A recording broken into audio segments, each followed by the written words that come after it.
नमस्कार, मैं एम के वेणु, फाउंडिंग एडिटर द वायर से बोल रहा हूं और हम आज एक चर्चा करने जा रहे हैं जीएसटी पे, गुड्स एंड सर्विसेज टैक्स।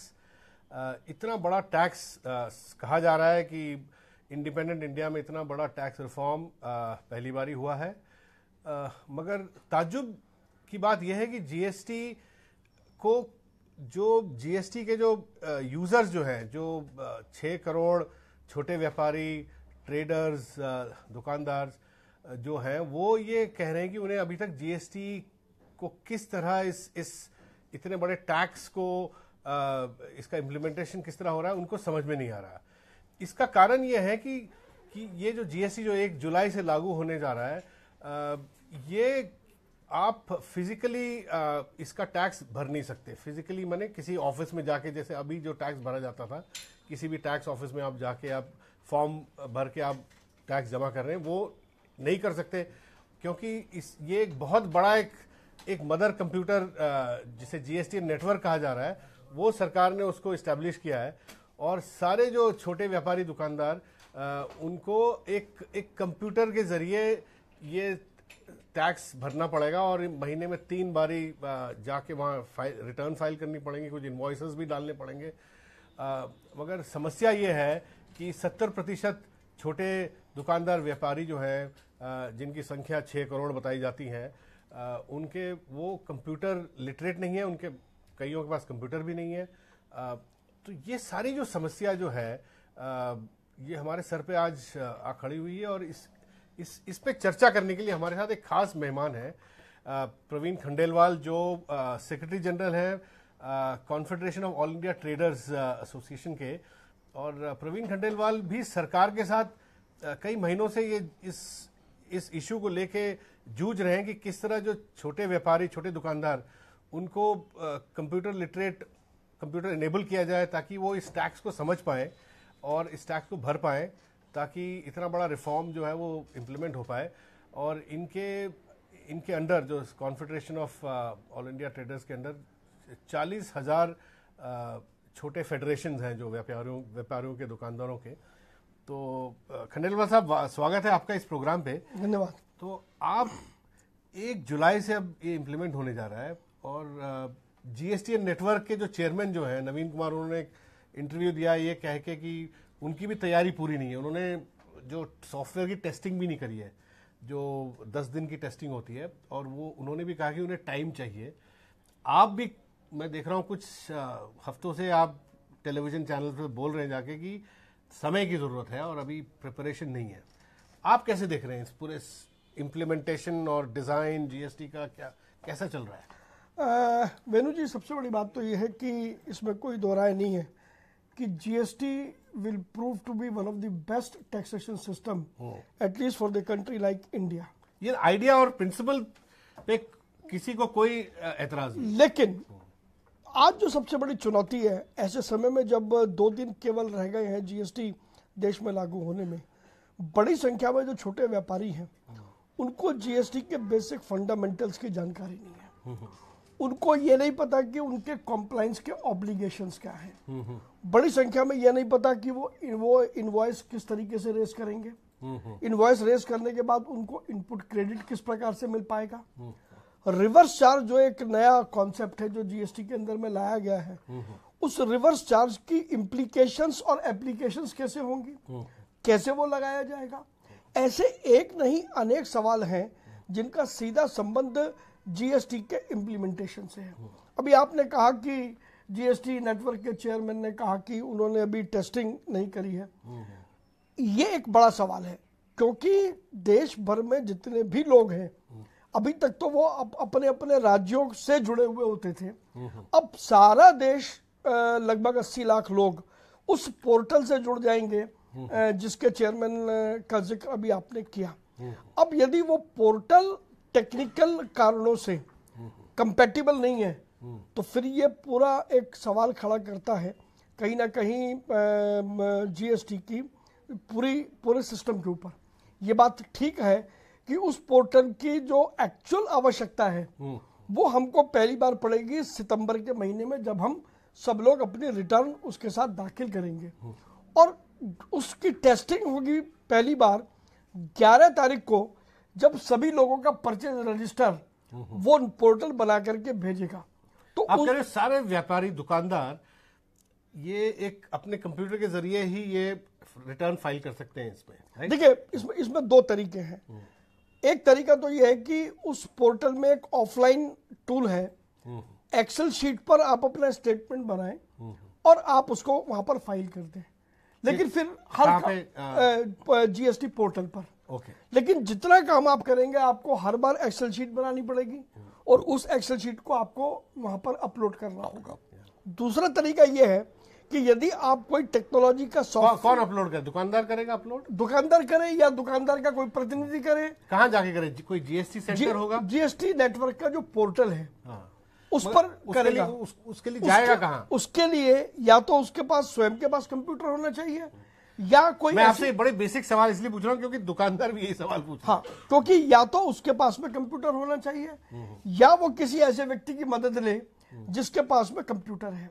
ऐसा होगा ऐसा प्रोविजन है आज की तारीख में? नहीं, कहीं जाके करे? नहीं, वो कर सकता है अगर उसके पास कंप्यूटर नहीं है और यदि मान लीजिए मेरे पड़ोसी के पास कंप्यूटर है और मैं यदि उससे रिक्वेस्ट करूं, अब यह अलग बात है कि पड़ोसी मानेगा या नहीं मानेगा, क्योंकि ऐसा कोई जीएसटी सेंटर जो सरकार के लिए उन्होंने बनाई है जहां पे लोग जाके भर सकते हैं? देखिए ऐसा सुनने में आया है कि उन्होंने कुछ कन्वीनियंस सेंटर्स खोले हैं, मगर आपने देखा नहीं है? मैंने देखा नहीं, लेकिन उससे एक बुनियादी सवाल ये है कि यदि मेरा व्यापारी आज करोल बाग में है और वो सेंटर मान लीजिए ग्रेटर कैलाश में है, तो करोल बाग के व्यापारी से मैं उम्मीद करूं कि वो ग्रेटर कैलाश जाकर के सेंटर का उपयोग करेगा, तो मुझे लगता है उसके साथ जाती होगी, क्योंकि उसका एक दिन तो इसी काम पे खर्च हो जाएगा। तो कोई ना कोई टेक्नोलॉजी का टूल जरूर होगा, उसी के माध्यम से सिस्टम पर अपलोड किया जा सकता है। बिल्कुल। पहली बात तो ये है, जिनके पास में कंप्यूटर है और जो लोग सॉफ्टवेयर यूज कर रहे हैं,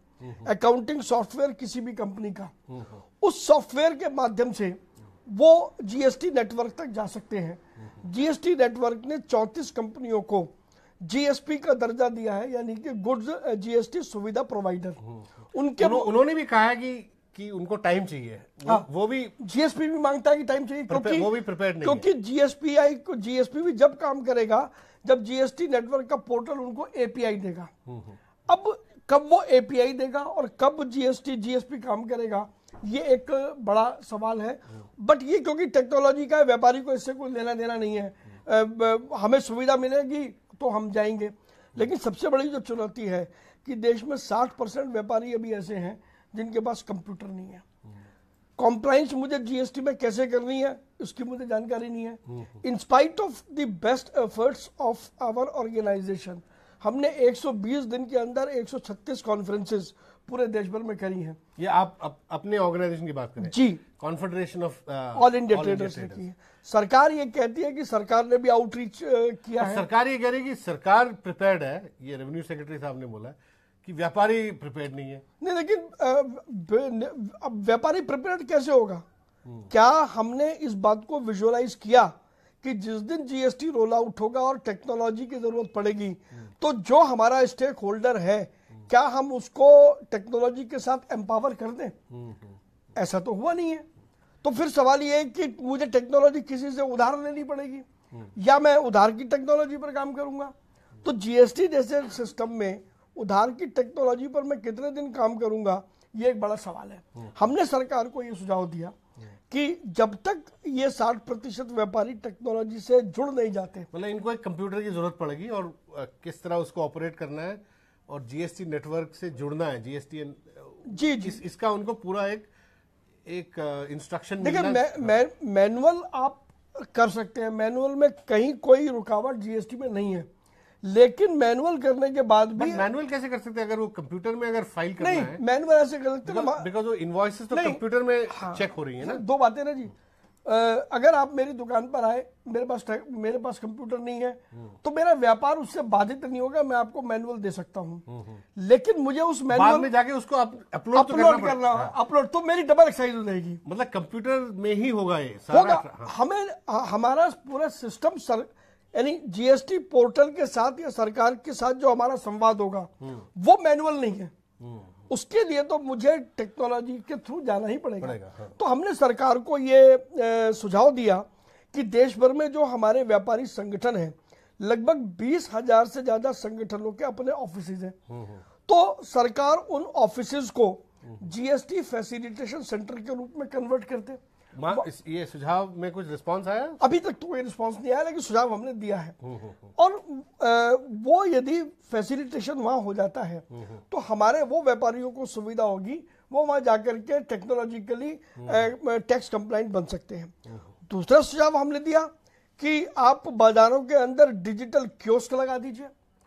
उन डिजिटल कियोस्क पर जाकर के मैं नॉमिनल चार्ज दे करके और अपने को टैक्स कंप्लाइंट बना सकता हूं। तीसरा सुझाव हमने देश भर के सभी व्यापारिक संगठनों को दिया है।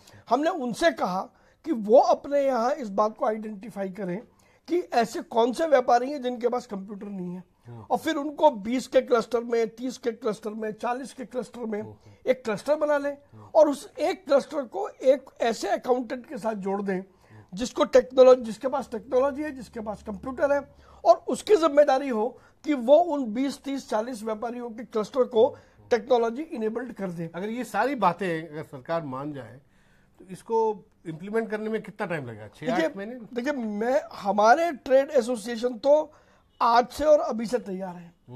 सरकार निर्णय ले, लेकिन इससे भी पहले तो बहुत जरूरी है, आप मुझसे सहमत होंगे कि जीएसटी जैसे टैक्सेशन सिस्टम को लाने के लिए, और ऐसे में जब जीएसटी को कहा जाता है कि ये डेस्टिनेशन बेस्ड टैक्सेशन सिस्टम है जिसमें लास्ट जो टैक्स है, पॉइंट ऑफ कंजम्पशन, वो देना पड़ेगा कंज्यूमर को। अब यहाँ एक बड़ा सवाल आता है, कंज्यूमर का लास्ट माइल कलेक्ट कौन है?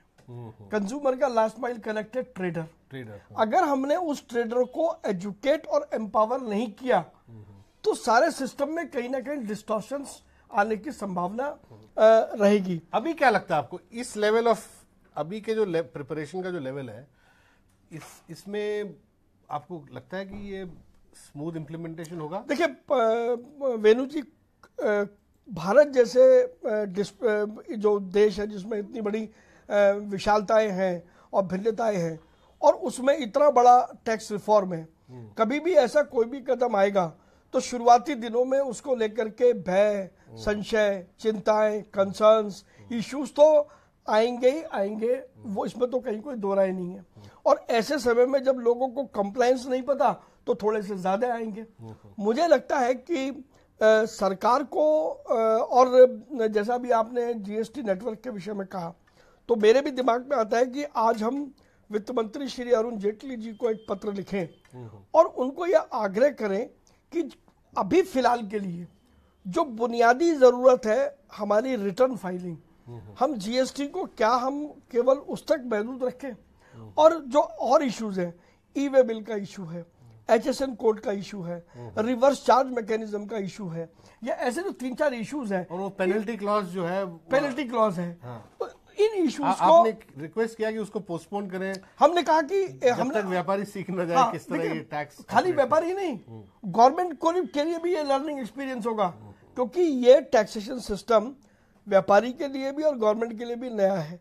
अगर शुरुआत के जो 9 महीने हैं और 31 मार्च, लगता है सरकारी जो ऑफिसर्स जो है इनडायरेक्ट टैक्स डिपार्टमेंट में, वो प्रिपेयर्ड हैं कि आपको लगता है वो भी प्रिपेयर्ड नहीं है? मुझे लगता है कि देखिए, क्योंकि सिस्टम बड़ा अनप्रेडिक्टेबल है आज की डेट में, तो जब हम ऑपरेशंस पर आएंगे तो मैं आपको दावे से कह सकता हूं वेणु जी, कुछ ऐसे सवाल भी आएंगे जिनके विषय में शायद हमने अभी सोचा भी नहीं है। हाँ। और फिर हमें उनके आंसर खोजने पड़ेंगे। तो हम ये कहें कि कोई भी व्यक्ति सब कुछ जानता है, तो मुझे लगता है कि वो थोड़ा सा बड़ा वाक्य हो जाएगा।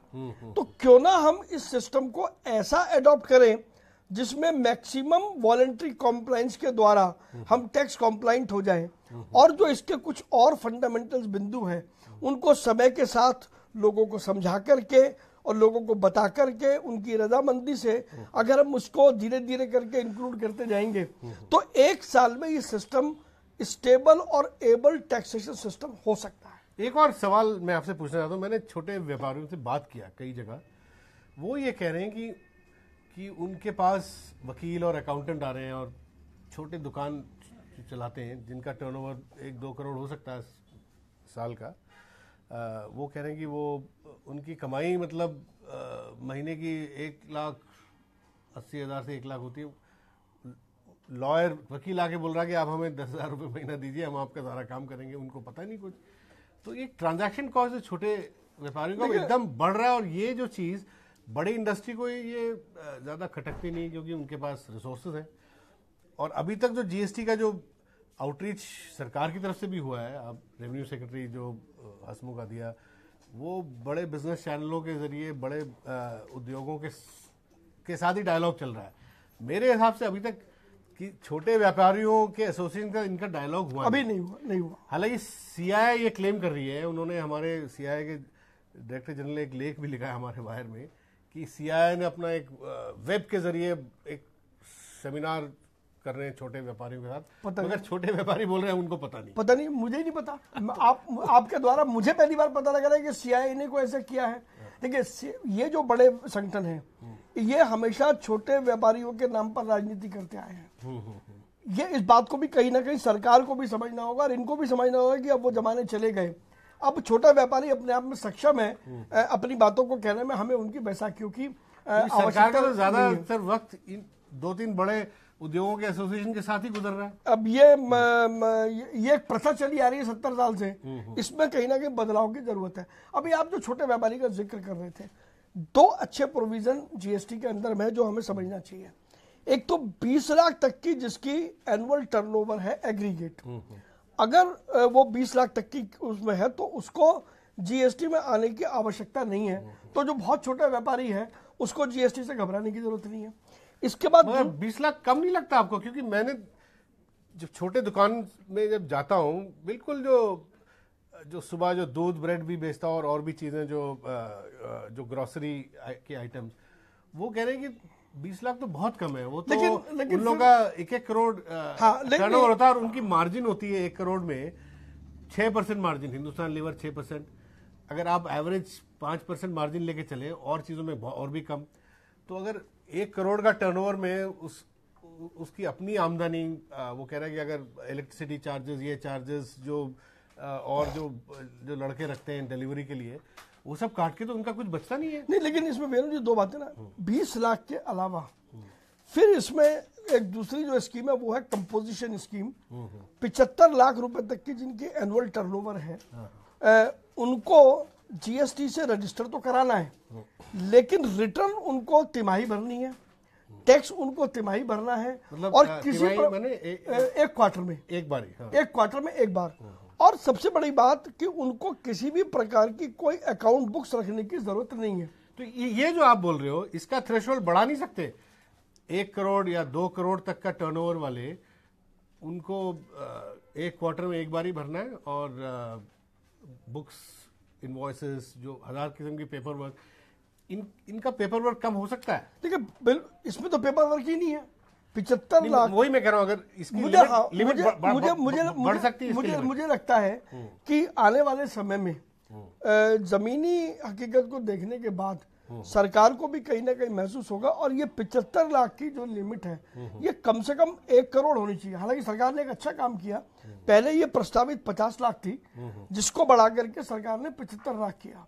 तो कहीं ना कहीं सरकार को भी ये समझ में आ रहा है कि ये जो छोटे व्यापारी हैं, शायद ये वो जो डिजिटल टेक्नोलॉजी के द्वारा जो पालना करनी है, शायद वो नहीं कर पाएंगे, तो 75 किया। मुझे लगता है कि यदि इसको 1 करोड़ रुपए किया जाएगा तो काफी बड़ी संख्या में छोटे व्यापारियों को इससे राहत मिलेगी। बिल्कुल मिलेगी, क्योंकि इसमें देखिए अकाउंट बुक्स रखने की जरूरत नहीं है, और आपको करना क्या है, आपको सिर्फ अपने प्रॉफिट का आधा % SGST में देना है और आधा % टैक्स CGST में देना है, अगर मैं व्यापारी हूं तो।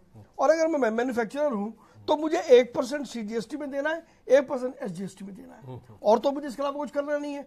लेकिन जो मैं परचेज करूंगा वो मैं टैक्स देकर के आऊं, और मुझे अपनी परचेज इनवॉइस केवल रखनी होगी।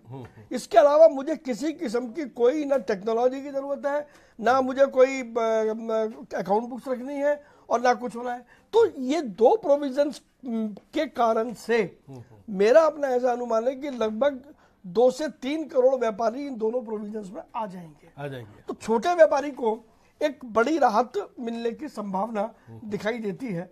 देखते हैं 1 जुलाई के बाद क्या होता है। और ये बताया जा रहा है कि जो एग्जिस्टिंग जो टैक्स पेयर है, चाहे वो वैट देता हो स्टेट लेवल पे या एक्साइज देता हो या सर्विस टैक्स देता हो, छोटे सर्विस प्रोवाइडर इंडिया में बहुत हैं, इनकी संख्या जीएसटी नेटवर्क के हिसाब से 80 लाख है। तो 80 लाख लोगों का एक माइग्रेशन होगा, एग्जिस्टिंग रजिस्ट्रेशन जो ऑलरेडी टैक्स दे रहे हैं। तो आपको लगता है कि अगर ये प्रोसीजर अगर सिंपल करें तो ये 80 लाख बढ़ के अगले 4-5 साल में 2 करोड़ हो सकता है? मुझे लगता है कि 1 साल बाद ही 2 करोड़ हो जाएगा। दैट मीन नए टैक्स पेयर सिस्टम में आ जाएंगे। बिल्कुल। आज बड़ी संख्या में ऐसे लोग हैं जो शायद इनकम टैक्स तो दे रहे थे, लेकिन इनडायरेक्ट टैक्स के किसी भी वर्टिकल में वो थे ही नहीं।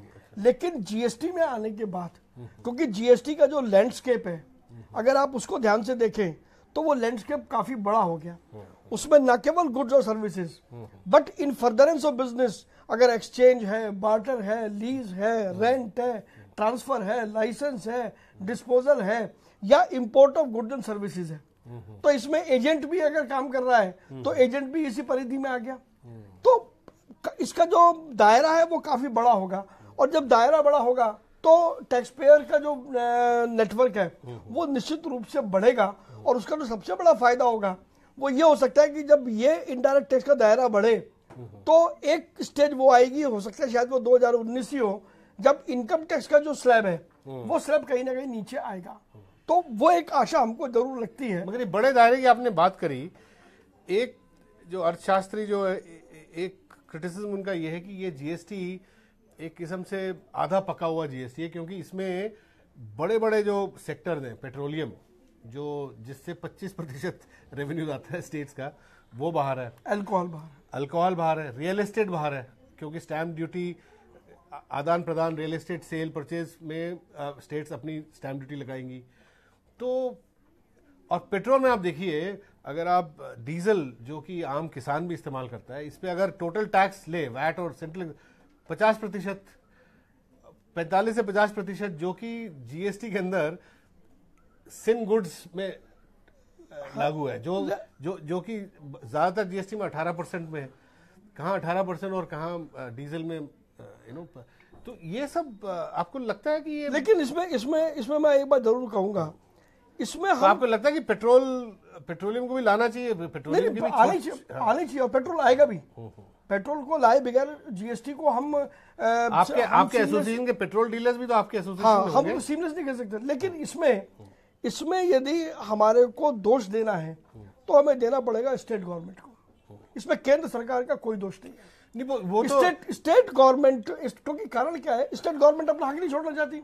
अरे भाई, आपका जब टैक्स नेटवर्क आपका बढ़ रहा है, केंद्र सरकार आपको 5 साल के लिए आश्वस्त कर रही है कि आपको रेवेन्यू का लॉस होगा तो उसको कंपनसेट किया जाएगा, तो फिर आपको हिच क्या है? क्यों नहीं पेट्रोल डीजल को आप उसके अंदर लेकर के आते? क्यों लीकर को आपने बाहर छोड़ा है? क्योंकि पर इसमें तो सेंटर को भी फायदा है ना, वो भी अपना रेवेन्यू बढ़ाती है, एक्साइज नहीं, लेकिन सेंटर भी तो एक्साइज। लेकिन अगर कल को अगर मान लीजिए पेट्रोल डीजल कल को 18% या 12 में आ गया, फिर तो जेटली जी को भी एक्साइज ड्यूटी कम करना पड़ेगा ना। तो वो मैं मान गया, लेकिन फिर उसके साथ तो हमारे को अपने पूरे देश की इकोनॉमी को कितना फायदा होगा, हमें ये भी तो सोचना होगा। आज और रियल एस्टेट का ना होना, इसका मुझे समझ में नहीं आया। इतना सबसे ज्यादा ब्लैक मनी जनरेट करता है, ये सबको पता है, इसको क्यों ये भी अब देखिए, ये एक बड़ा सवाल है कि रियल एस्टेट क्योंकि इसमें भी स्टाम्प ड्यूटी जब लगती है, स्टेट गवर्नमेंट कहते हैं कि स्टाम्प ड्यूटी में सेंट्रल गवर्नमेंट का शेयर किस बात का?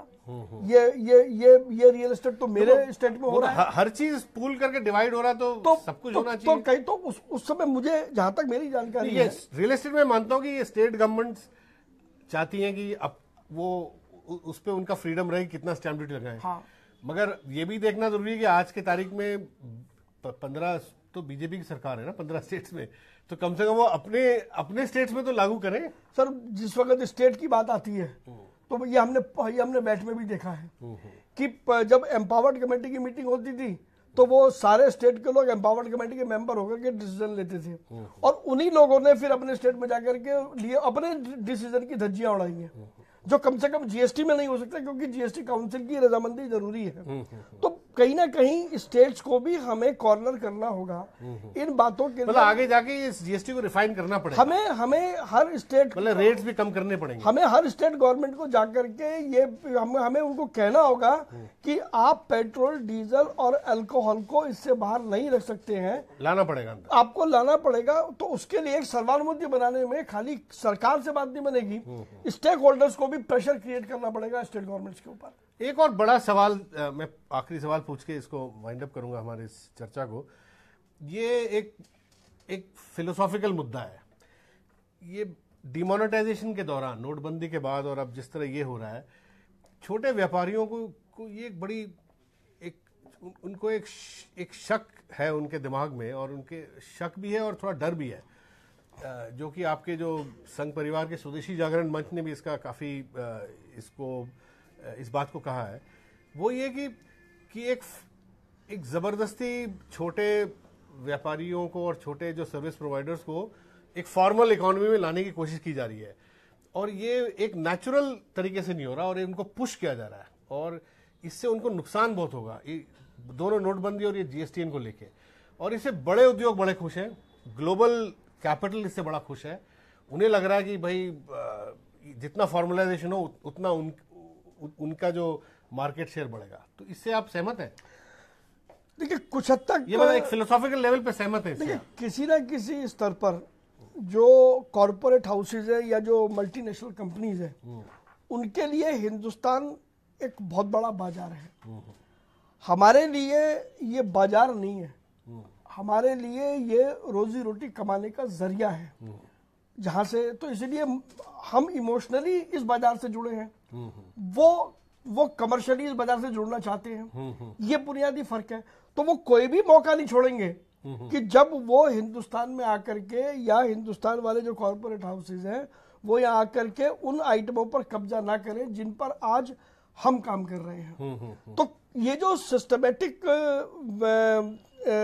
चीजों को सिस्टमेटिक करने की बात आई है, कुछ ना कुछ लोग इसके तार वहां से भी जोड़ते हैं। हाँ। लेकिन एक बात जरूर है कि जो मैग्नीट्यूड इनफॉर्मल इकोनॉमी का है, for different reasons, informal economy को धीरे धीरे करके हिंदुस्तान से कम करना पड़ेगा अगर हमें अपनी इकोनॉमी को ग्रो करना है तो। लेकिन उसके लिए फोर्सफुल तरीके से अगर हम करेंगे, ये अपने आप ग्रेजुअल मार्केट सिस्टम में होना चाहिए। तो उसके लिए हमें कहीं ना कहीं वॉलंटरी कंप्लायंस के जो फंडामेंटल्स हैं, फोर्सफुली नहीं कर सकते। फोर्सफुली अगर उसको एनफोर्स करने की कोशिश करेंगे तो उसका रिटेलिएशन होगा। और अगर आप वॉलंटरी कंप्लायंस के साथ उनको विश्वास में लेकर के अगर आप कोई भी कदम उठाएंगे तो वो आपसी सहमति के आधार पर होगा, तो दोनों मिलकर के काम करेंगे, तो वो विन विन सिचुएशन होगी सबके लिए। तो ये एक हिसाब से इस सरकार के लिए एक पॉलिटिकल मुद्दा भी, लेसन भी है इसमें। हाँ, लेकिन और जहां तक व्यापारियों का सवाल है, हम सरकार के साथ सहयोग करने के लिए तैयार हैं, लेकिन पहल सरकार को करनी होगी, व्यापारियों के साथ संवाद सबसे पहले शुरू करना होगा। हमारे जो बेसिक मुद्दे हैं, हो सकता है जिन मुद्दों पर हम बात कर रहे हैं वो मुद्दे गलत हो, तो आप हमें समझाओ कि हम गलत मुद्दों पर बात कर रहे हैं, हम अपने मुद्दे ठीक कर लेंगे। लेकिन यदि हम सरकार को ये समझा पाते हैं कि सरकार की सोच में कहीं ना कहीं बदलाव लाने की जरूरत है, तो सरकार सोच में बदलाव लाए। एक बात जरूर है कि जीएसटी को लेकर के हम सब लोग सेम पेज पर हैं, सिर्फ अप्रोच का फर्क है। अगर उस अप्रोच को हम सब लोग मिलकर के ठीक कर लें तो एक बहुत अच्छा टैक्सेशन सिस्टम हम देश को दे सकते हैं। धन्यवाद प्रवीण खंडेलवाल जी, हम इस चर्चा में शामिल होने के लिए।